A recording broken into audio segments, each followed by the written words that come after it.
The Files of the Lifeboat Rebellion, an unofficial Minecraft novel. Chapter 1. I wake up and die. Sort of. I woke up. My head hurt. I got up and examined my surroundings. Everything was made of blocks. I decided to walk around. I saw a tree in the distance. Walking over to it, I decided to command it to break. Tree, break. Nothing happened. I tried again. Tree, break. Nothing happened. Out of frustration, I smacked it. When I did, a crack appeared. This is interesting. I tried it again. Soon, something called oak wood appeared in my inventory as I'm calling the strange belt that I somehow wore. Using this new material, I made a crafting table, sticks, and a sword. I kept walking. I saw something that looked like a box. It was wooden shaped, like a block. I walked over to it and found chicken, apples, a diamond, and some stone. I made a stone sword, a furnace, and a furnace. I heard a noise. I looked up. A person in diamond blue armor was running towards me, sword in hand. I blocked his first attack, but it soon seemed that he was a very, very good opponent, sending me into the chest and the furnace. I blocked his second attack, but something strange happened. When my sword connected with his chest plate, the armor disappeared in a puff of smoke. The enemy warrior glared at me and hit me in the head with the hilt. Chapter 2. Meet a friend, get robbed, and find a house. When I woke up, I was on the floor where the enemy had hit me. There was nothing. I was hungry, so I opened my inventory and found nothing. Oh no, what do I do? What do I do? What do I do? I have nothing. How am I supposed to survive? What am I supposed to do? Wait, okay, calm down. There has to be something I can do. Wait, is that a village? Oh, maybe there's some people there who can help.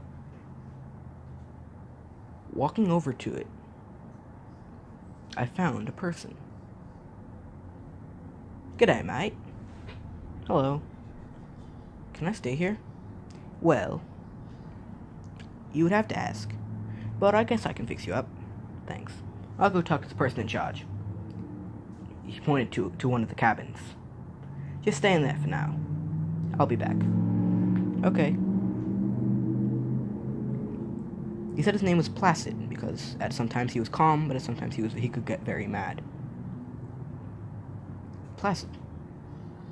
So, what is this place? This is a village. Me and my sister made it. Oh, anyone live here permanently? Well, there are some of our friends, but yes, some people do live here. Cool.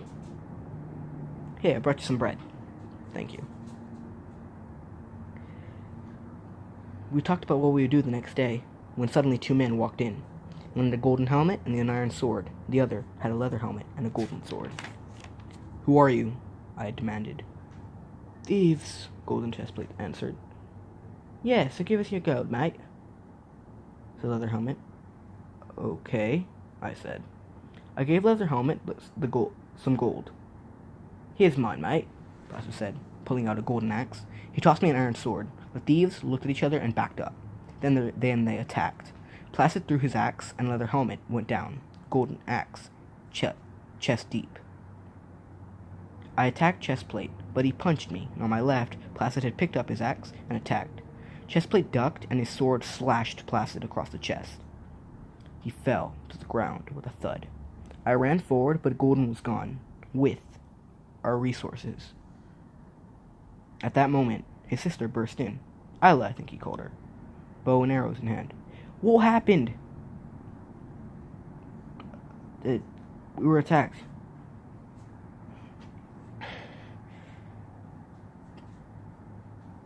Well, go after him. Okay. Wait. I looked at her. What? You'll need these, she said, handing me her bow and arrows. Now go get him. Thanks, I said, and took it. Then I walked out of the only place I'd ever called home. However, I didn't see the 3 people who were watching me. Chapter 3. I find a home, a friend, and make an army. In a way. After walking in the woods for a few minutes, I took 2 things out of my inventory. A bow and a sword. I cut down the vines in front of me and stopped. Before me lay a small house. It was surrounded by water on all sides. I ran to the house, ignoring the mud. Seeing a bed, 2 chests, and a furnace. I opened the chest. It contained 14 apples, 3 bread, 4 chicken, cooked thankfully, something called lapis, 2 diamonds, and 30 glass and 12 wood. I quickly walked over to the crafting table and made slabs, which are the roofs of Minecraft, as I'm calling this game of mines and crafting. I looked outside. A young man stood there. He wore an iron helmet, golden boots, leather pants. In his hand, he held an iron axe. I made a hole in the wood floor and jumped into the water. It was cold, but not like a waterfall cold.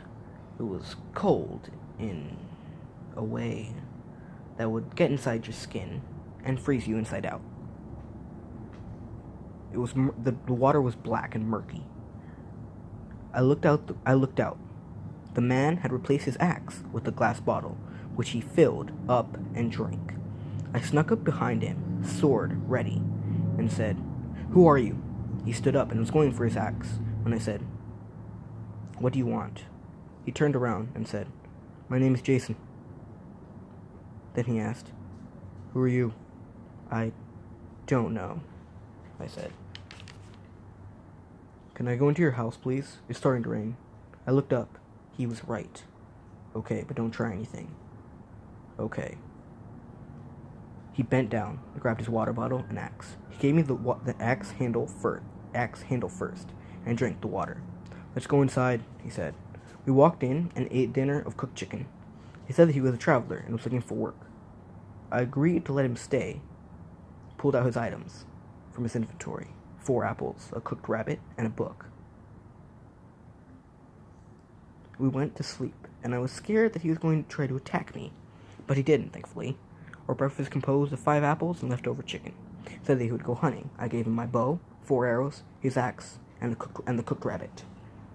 Then I sorted my stuff, put food in one chest. I made another and put weapons in it. I put the pickaxe and all mining supplies, and I had an old wooden pickaxe that I made, which I put with my sword. While walking in the woods, then I ate an apple, drank some water, and took a nap. When I woke up, Jason was standing over me. "We have visitors," he said, terrified. Chapter 4. I make 2 friends and get thrown in the air. I got up, grabbed my sword out of the chest, and sure enough, 2 people were there. One was a boy, iron sword in his hand, leather helmet on his head, and fierce determination on his face. The other was a girl. She also had an iron sword. She wore golden pants and iron boots. "What do we do?" Jason asked. "Easy. We ambush them. Take the girl, I got the boy." "Got it," I said.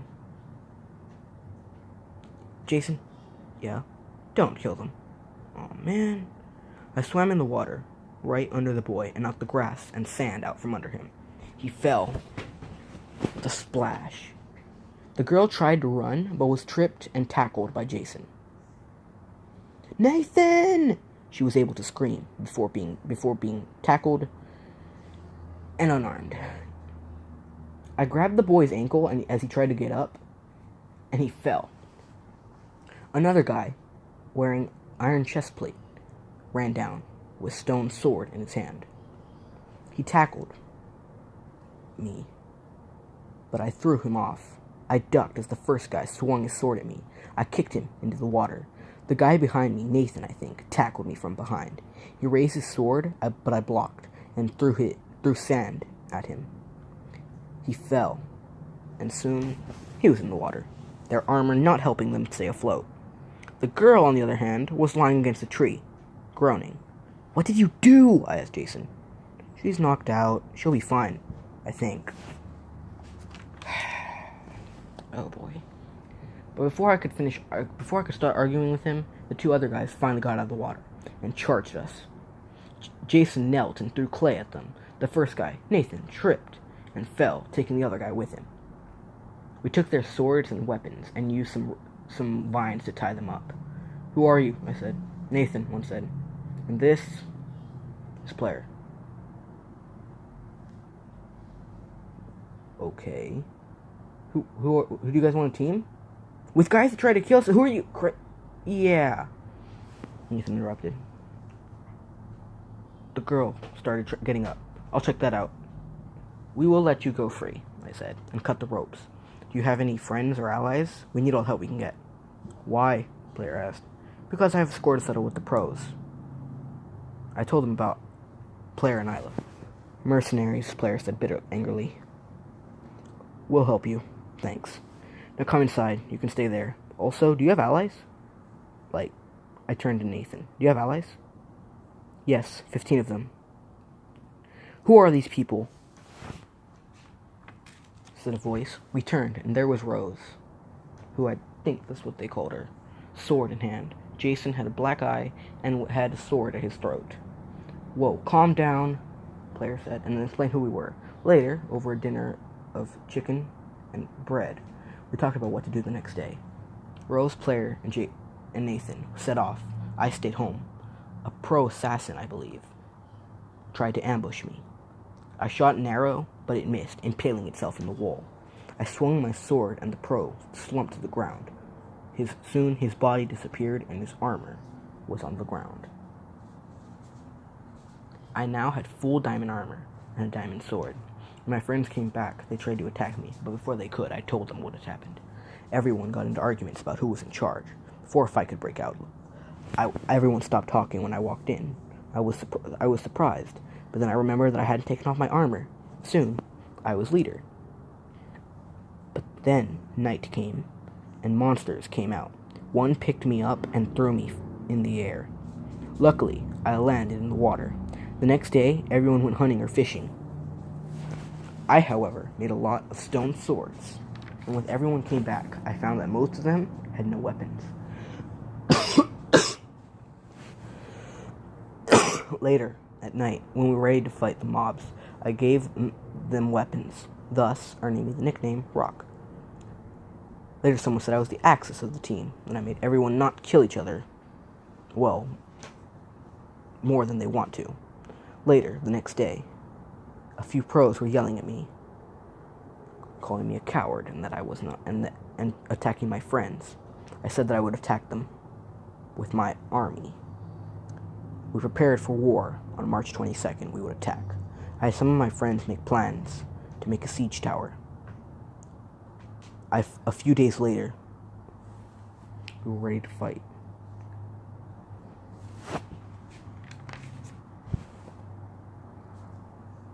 It's time to go to war with the pros. Jason nearly choked on his watermelon. Are you crazy? They're very powerful and rich. So, they will attack us, said Nightwolf, one of the newcomers. We will fight them. How? Said another. We're not trained soldiers. 60% of us have leather armor, 20% have gold, and only 20% have chainmail.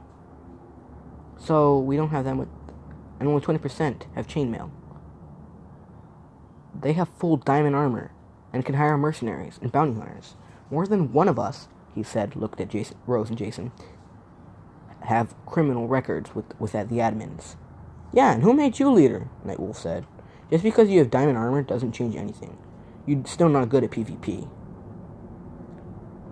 So, I'm not following a weak leader, so I'm leaving. What? You can't! Watch me, Nightwolf said. Anyone want to join? Can. Okay, said Jack. And 4 others. We watched them leave, powerless to do anything. Later, we heard that they had been killed by the pros mercenaries. Chapter 5. I get attacked by my own team. We need transportation, like horses. The battlefield. Okay, but how are we gonna get them? Player said. We steal them. From where? The stables. They have a base here, don't they? Yeah. We go in, attack, and free the horses. Okay, here's the plan. Player, Jason, and I will go to the enemy base, grab them. Meanwhile, Nate, Rose, and Mike sneak around to the house and attack the guards. Distract them. Okay. Let's go under cover of darkness. It'll be safer. We attacked. We saw that the base had 2 archer towers and 8 swords.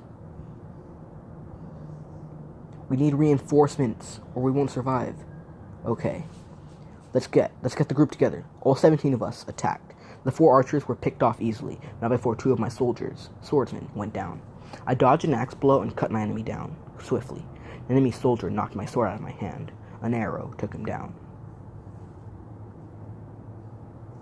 Inside the courtyard, having taken the base, we took the food and supplies, having lost 2 swordsmen and an archer on the way here. My team split up, saying that they heard soldiers. I looked and saw 30 to 35 soldiers with full iron armor and shields and hoes with swords at the ready. One saw me and said, "Look, there's the enemy!" My troops ran and splitting up. The enemy gave chase. We ran back to my house. Whilst we were running, I looked back and saw that my soldiers were splitting up and getting picked off. I ran with Player and Rose, with some troops behind us. What do? We fight. Outnumbered? Especially when we're outnumbered. I blocked a sword swing and sliced, but my sword was stuck in my enemy's shield. He raised his sword and fell to the ground, an axe in his chest. Jason kept running up to me. We're losing many troops. We must retreat. As I ran, I saw that my army had dwindled in size. Out of 17 people, 6 who were archers were dead. We had lost 4 archers and 5 swordsmen of my own group, leaving me with 8 people. Heading back to my base, I saw 5 figures approaching, all of them armed. 1 with an axe, the 2 behind that person with swords, and 2 with bows. They saw us and attacked. The soldier on my right fell. I cut the other arrow in half. The guy with an axe attacked me. He was running towards me. He stumbled and fell. 2 arrows in his chest. What was next to me, Player cut down an enemy, and Leo, a new recruit, shot an arrow that took one of the archers down. The remaining swordsman and archer that were left put down their weapons and surrendered. Don't hurt us. We were looking for Rock Axis to join his army. I'm Rock Axis. Oh, then you told your troops to attack us? No, I didn't. Well, we won't join them. If that's how you treat new recruits. And they left. Why does this happen to me? I said. Great, now what do? You have to get over it. At base, no one was in a good mood. Many of us were killed. The rest, we heard that 3 of them were captured. What was left of my group was not happy. I walked in and found complete pandemonium had spread in my base. Fights were breaking out. Wooden sword versus golden axe. Diamond hoe versus iron helmet. I ran in and got throwing eggs and snowballs. Soon everyone was covered with egg yolk and snowball. I swept up the weapons. What's going on? Well, with you incapacitated. Incapacitated? What do you mean? Well, yeah, Jason said. You weren't dead? Or hurt? No, why? But then, if you're... That's weird. A few days later, a girl walked in. She had blue hair and green eyes. I want to join, she said. Jason nudged me. She said, "Girl, shut up." "Hey, I'm a girl," Rose said from the opposite of the room. Immediately, everyone started yelling at each other that they couldn't have a girl. Some took sides with Rose and said, I said, everybody, I'm the leader, so be quiet. They stared at me. I turned. You can join. Thanks.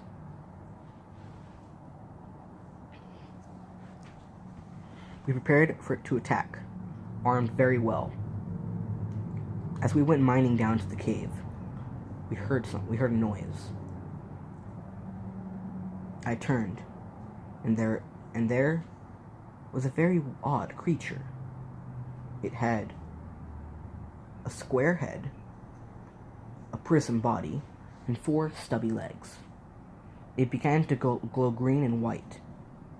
What is that? I said. Jason shoved me to the ground. Ow! Get off me! The noise that followed was deafening. Explosions flew, many of them, as the people who were caught in the blast went flying backwards. What was that for? I said, but then I looked. 2 of my friends' items were on the ground. Jason ran to collect them. What was that? That was a creeper. They sneak up on you and blow you up. Cheerful. Great. It was my fault. You'll be fine, Nikki said, putting a hand on my shoulder. It's okay. Maybe. If he's not deaf, said Player. Nikki glared at him like, you're not helping. Player and 4 people left to find more allies. Nikki and Jason stayed with me. Jason nibbled an apple, while Nikki sipped a water bottle. Rock, you haven't eaten anything, she said. What? You have to eat something, she said. She's right, Jason said. You have to eat. I am not hungry. Rock, look, it's not your fault. We attacked, we didn't know. But still, it's still my fault, I complained. Fine, she said. Blame yourself. It is your fault anyway. She left.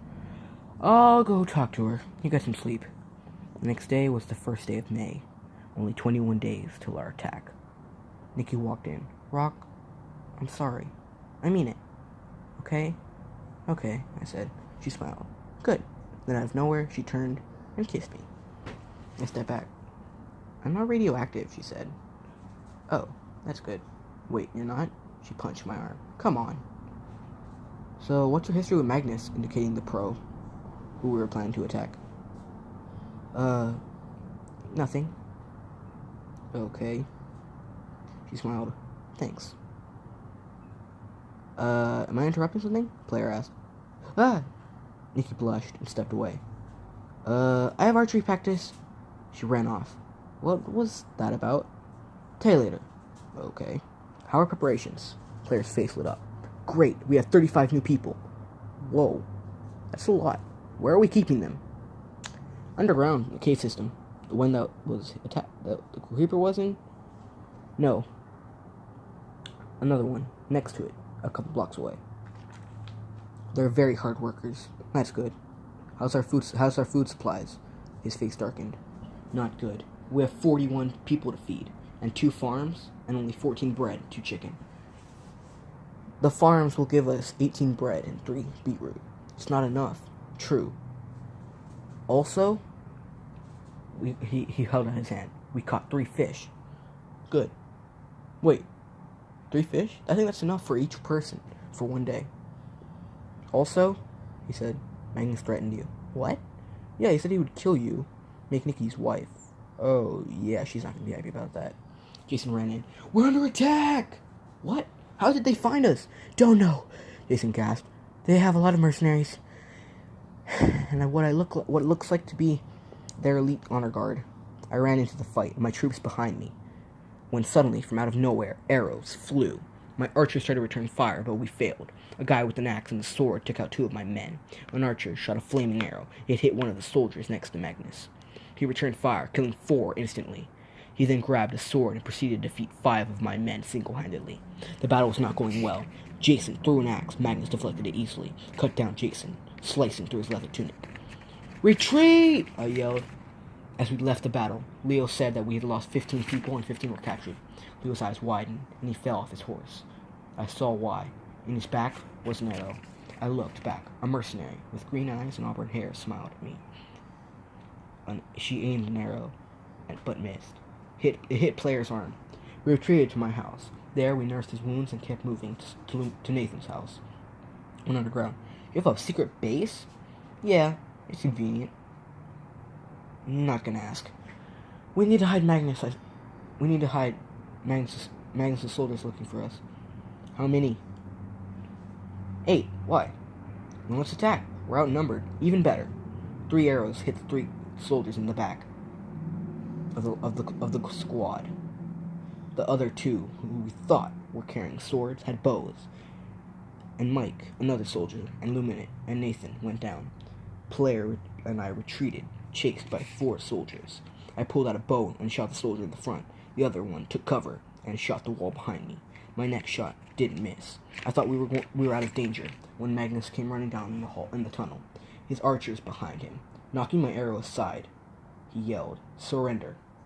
Okay, I said. He blinked. What? Just... I shot upwards and hit gravel, and my enemies disappeared under 50 blocks of gravel. That was close, I said. You said it. Jason Player agreed. I gave him an apple, which he ate. His wound started to mend. We need to rescue Nikitas. There's only 16 guards, I think. Okay, even better. We're gonna die. Yeah. So, well, at least taking out the enemy. Player and I... Chapter 6. I attempt a rescue. Player and I use the force to our advantage. When we got to the fort, there were only 5 guards on the outside. Player and I shot 2 arrows and charged. Player threw an axe, as usual, and I shot an arrow. The remaining guard opened the gates, and 11 more soldiers came streaming out. Player had something that looked like a pebble, but when he threw it, he was teleported to where the rock had landed. In this case, he was teleported to the back of the base, cutting down the 2 soldiers and opening the cells. My friends streamed out, grabbing their weapons and fighting. We escaped and went back to my house. Once there, we trained more. Player was fighting against an armor stand. What's going on? What was that thing that you threw? It's called an Enderpearl. You get it from killing Endermen. Or you get it in chests. Very rarely, though. Okay. What's it do? When you hit it, you can teleport. But you take some damage. Oh. Interesting. Do you have any more? Sorry, only have a couple, maybe have 3. What's there? I said, pointing. He pointed. I was pointing to a large cave. I think some iron, some gold in there. It's a cave. We really don't know. We've been exploring. Oh, we'll go there one day. Once there, we train more back at base. Then getting walls and fortress and towers, building towers. Then one day, as I prepared to attack another pro's castle, whose name was Gavin, and his second in command, Jeff. Suddenly, I had a plan. 12 of us would have horses and have bows and use bows and arrows. You will clear the area. We'll clear the wall, and 3 of us with axes will clear the area, as the rest of the army will march in behind us. We'll go into the throne room and make Gavin surrender. Right. That was our expectation. We didn't know what was reality. Chapter 7. Banishment finds me. We prepared to attack, but as I was about to leave my base, someone said, "Rock Axis, by order of Mojang and Microsoft, you will be banished and sent into exile." I found myself in an entirely different place. Nothing was in my inventory. I was wearing no armor, and I had no weapon. A voice said, "Hands up." I turned and saw a guy in a tree, bow ready to fire. "My name is Rock Axis," I said. "Scott." He jumped down. He gave me a golden axe. Come help me cut wood, and I'll bring you to our camp." "There's more of you?" "Yeah." After cutting wood, we walked over to a cave, and Scott pressed a very small gray button. The door of the base opened. As he walked down the stairs, a voice said, "No intruders," and swung a sword. I blocked with the axe and swung, and connected with the iron chest plate. The owner smiled. Finally, someone who can fight. After introductions, I was led to a base where 15 to 18 people sat talking. They looked at me. "Who's he?" said one, who apparently was the leader. "A friend," Scott said. "Very well." "Hey, isn't that the leader of the rebellion in the other sector?" said a girl. "Maggie's right," said the leader. His name was Chris. "Kill him!" "Great, just great," I said, running out, followed by Chris, Maggie, Scott, and 3 others. I grabbed a sword and some bread from a chest. I threw the axe, and Chris was dead. I threw an egg at Maggie, and she fell, tripping up another. Scott lunged, but I blocked and kicked him. The 2 others were coming. I cut down one and punched the other. I ran.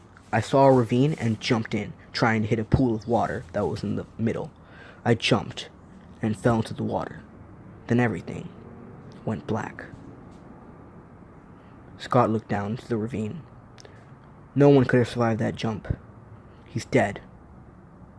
"Definitely," said Maggie. "No way he can survive." End of part 1.